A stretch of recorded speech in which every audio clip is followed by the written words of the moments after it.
और चलिए इसी बीच एक और बड़ी खबर की ओर रुख कर लेंगे। रायपुर से की बड़ी खबर सामने आ रही है। दरअसल नगर निगम में आरक्षण की प्रक्रिया पूरी हुई है। 23 ओबीसी, 9 एससी, 3 वार्ड एसटी आरक्षित हैं, जहां महापौर के वार्ड से सामान्य महिला चुनाव लड़ेंगी। 3 एसटी वार्ड में से 1 महिला के लिए आरक्षित है। 35 में से 11 वार्ड सामान्य वर्ग के लिए आरक्षित किए गए हैं।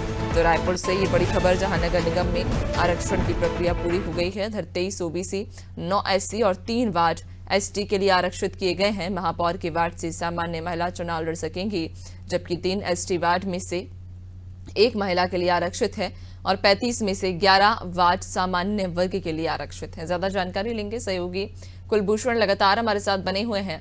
कुलभूषण, नगर निगम में आरक्षण की प्रक्रिया पूरी कर ली गई है, क्या कुछ जानकारी?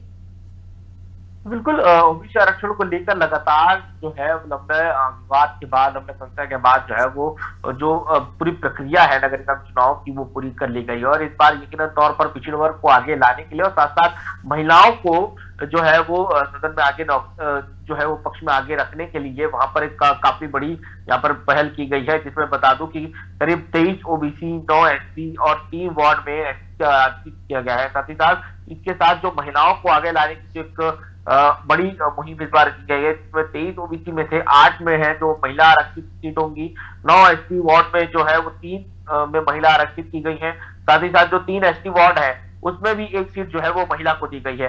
तो 35 में से करीब 11 जो है वो सामान्य वर्ग के लिए यहाँ पर आरक्षित किया गया है। इस तरह अलग अलग वार्डों का सबको वहां पर विभाजन किया गया है। इसमें एक बड़ी चीज ये है कि जो महापौर डेबा थे उनका वार्ड भी इस बार महिला आरक्षित कर दिया गया, सामान्य महिला आरक्षित यहाँ पर किया गया है। तो अब ये देखना होगा कि महापौर किस वार्ड से यहाँ पर चुनाव लड़ेंगे कि नहीं लड़ेंगे, क्योंकि जब कल उनसे बातचीत की गई थी तब उन्होंने यही कहा था कि जो उनका जो सरकार है, जो उनकी जो पार्टी है वो ये निर्णय लेगी कि किस तरह से उनको चुनाव लड़ना है कि नहीं लड़ना है, क्या चीजें आगे होगी नगर निगम में। अब ये कौन से नए चेहरे होंगे जो हमें यहाँ पर देखने को मिलेंगे, क्योंकि कई बड़े नाम जो है इस बार पार्टी के हेरफेर जो जिस तरह से निर्णय यहाँ पर आया गया है, जिस तरह से आरक्षित सीटों को यहाँ पर फेरबदल की गई है, उससे कई बड़े चेहरे जो है वो अब दूसरे वार्डों से लड़ते नजर आएंगे या पर इस बार लड़ते नजर ना भी आए।